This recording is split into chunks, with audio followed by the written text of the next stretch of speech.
Is toilet paper going to become the de facto currency for the short term to mid-term future?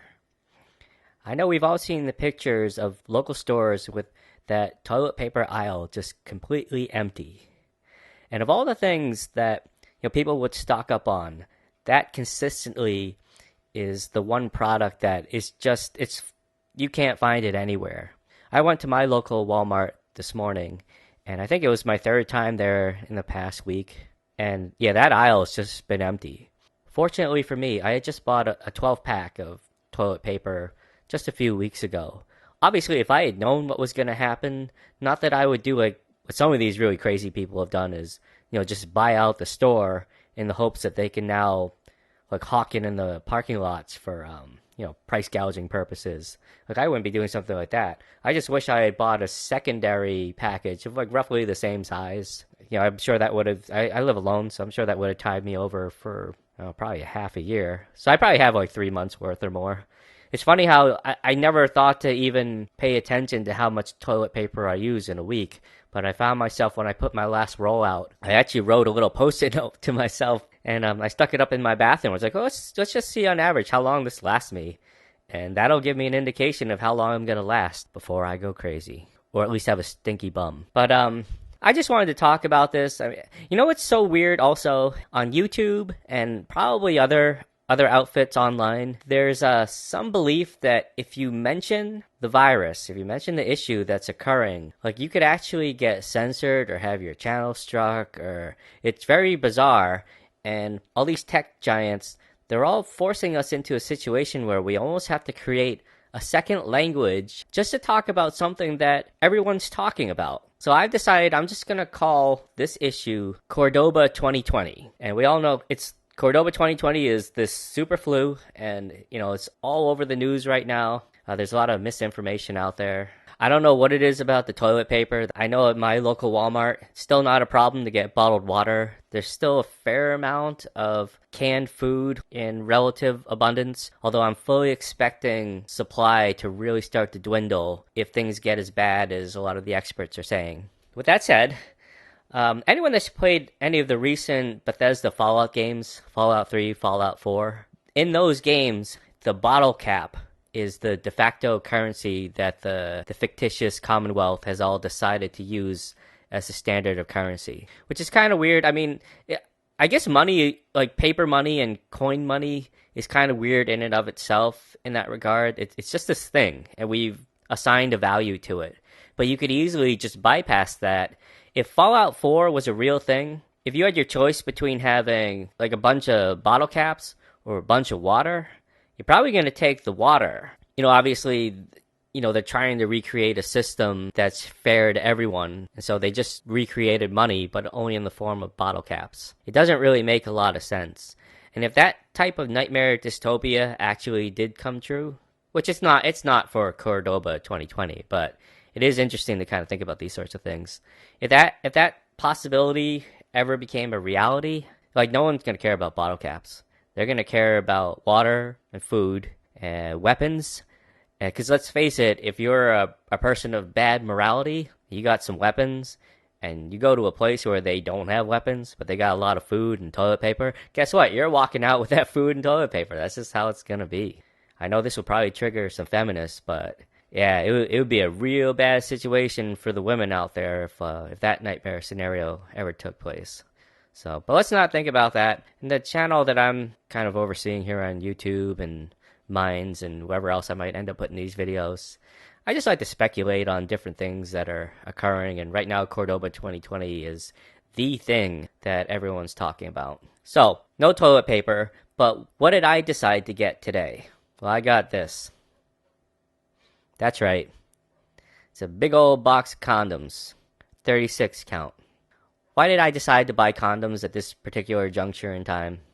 It's because, I think oddly, admittedly, it's just a kind of funny thought that's been rolling around in my head. If my local or state government decides to enact a hard quarantine on the public, and we're all just kind of sitting at home. Where I live out in the country, and I guess my hope is that, if I've got some pretty, like, college age, I guess they don't have to be college age, they could be older than that, but if I got some attractive women around here, and let's just say I'm out in the yard with my dog and ducks, and the government, they might be asking you to stay home, or they might be making you stay home. I don't know how they're going to enforce stuff like that, but I guess it could happen. So let's say they do that, a few weeks go by. I see pretty girls like walking around my neighborhood, and maybe, this is my hope, right? Maybe one of them will just come by. They'll come by my fence. I got a fenced-in backyard, and, they'll come on over. And I live down south, too, so I just want to point that out. So maybe one of them will come on over, and, she'll kind of wave at me, and I'll kind of go over, and we're kind of keeping our distance, right? And she'll be like, "Oh, hey. Yeah, I haven't seen you outside there, out in your little yard with your dog and your ducks. Do you have that Cordoba 2020? And I'll be like, yeah, I don't think so. Or if I did, I think I beat it. Do you have it? And she'll be like, Nah, I don't think so either. Hey, so I can't go to college right now. My college is all like, don't come on to campus. You're just going to have to study from home. So I ain't left my home in 3-4 weeks now. And I have to tell you, sir, I'm kind of bored. I'm real bored of just being home. And I keep seeing you around in your yard. And you're looking all nice. Looks like you take care of yourself. I guess what I'm getting at, mister, is I haven't had sex in a few weeks now. So I was kind of hoping that, maybe you'd want to show me your big bedroom. And I would say, well, you're in luck. Because look what I stocked up on. We can do this 36 times. So, that obviously won't happen. But you never know. And I practice safe sex. So, I always like having these around. I was kind of getting low, so now I have more. What it got me thinking about as well is if you're a fan, or if you're just familiar with the adult film industry and the way that they make their videos, sometimes you click on one and it's just 2 people or 3 people or 7 people just going at it, and you're just like, oh yeah, you just kind of take in the spectacle. But some of them try to do like vignettes, right? It might be like the common ones are the delivery man, the plumber, the landlord, stuff of that nature. And what I'm wondering is, will the adult film industry kind of keep up to date with the Cordoba 2020? So for example, maybe this time, a guy, he's just at home in his apartment or house or whatnot, gets a knock on the door. And when he opens it, it's just this fine-looking lady. And she's like, "Hey, mister, you have any of that 2-ply? You got any toilet paper? I'll do anything for some toilet paper." And then, she comes inside. And, what'd be great is if, someone made, like, a special cylindrical wallet that held, like, toilet paper rolls. So you knew a guy was like, he was a big daddy. He was like rolling deep in 2-ply, showing off that TP wealth. All the girls would be looking at him like, I'll get with that. He got what I need. But yeah, I wonder if there's going to be a video coming out soon where that'll be the premise. I realize that it's kind of weird that I'm talking about the correlation between toilet paper and sex, but there's a lot of weird stuff going on in the news these days. My mind just kind of wanders, I guess. It's easy to joke about these things now because the Cordoba 2020 is still in its infancy, and we really haven't seen the true disruption in supply chain yet. But that's coming, and anyone that really didn't plan ahead, to be honest, I'm not a prepper. I follow independent journalists. I watch like Tim Pool, Subverse, and a few others. They were all like very calmly, 6-7 weeks ago, were saying, oh hey, when you're at the store, you might want to pick up extra jug of water, maybe some canned beans and rice. So I started doing that like 6 weeks ago. Like every time I went to the supermarket or the Walmart, I just got a little bit more. I obviously have a dog and ducks. I started stockpiling on that too.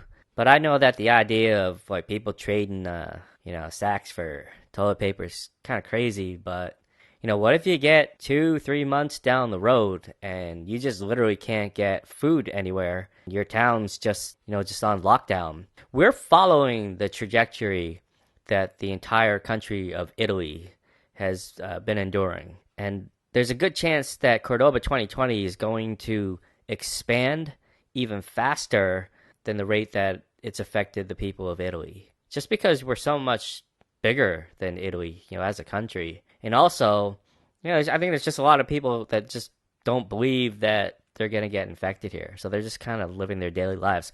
And I'll admit, this is where I'm guilty. Now, there hasn't been anything on the news about my particular area down south where the government's saying you should really stay inside. Right now, where I am, they're just saying, hey, make sure you wash your hands and cover your mouth if you cough or sneeze. People have already started taking to obviously stocking up on toilet paper. But you do have to wonder, what will happen if it starts to get really bad? What people will do? It's really the people that you have to be worried about.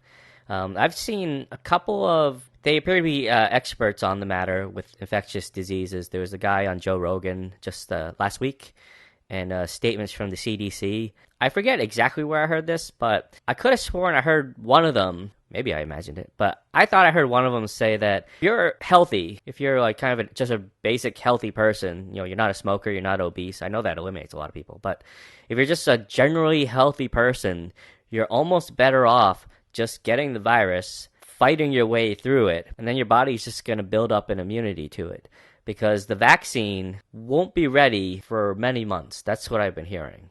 With what may be in store for all of us, it might be a long haul. Yeah, I think you do have to wonder, a couple months from now, the extent that people start to lose their minds. They start to panic or get paranoid and start doing weird things. So I know throughout this particular video, I'm mostly just joking about like what could happen and, the idea of like trading like cans of beans and toilet paper for some fun with a young lady. But things get bad and like mob mentality sinks in and you get like people that are paranoid. People start to get these crazy ideas in their head and they might automatically just go off the deep end and be like, well, if I'm going to go out, I'm going out with a bang. It has occurred to me that I'm almost worried about my ducks being outside. They produce food for me. Crazy person, driving up and down the street. If they can see them, they know I got them. They're like, oh, haven't had meat in a while. You just steal that guy's ducks at night. We could cook them up. Or a slightly smarter person might think, oh, if we steal those ducks, we'll have eggs every day. Or a really smart person will be like, let's kidnap his ducks. And then we'll send him a ransom note and a feather in the mail telling him, leave all your toilet paper out by your driveway if you ever want to see your ducks again. And after we get his toilet paper, we'll eat his ducks anyways. It'll be roast duck night. So, whoever would have thought that the symbol of the breakdown of our society would be the shortage of toilet paper? That's where it begins.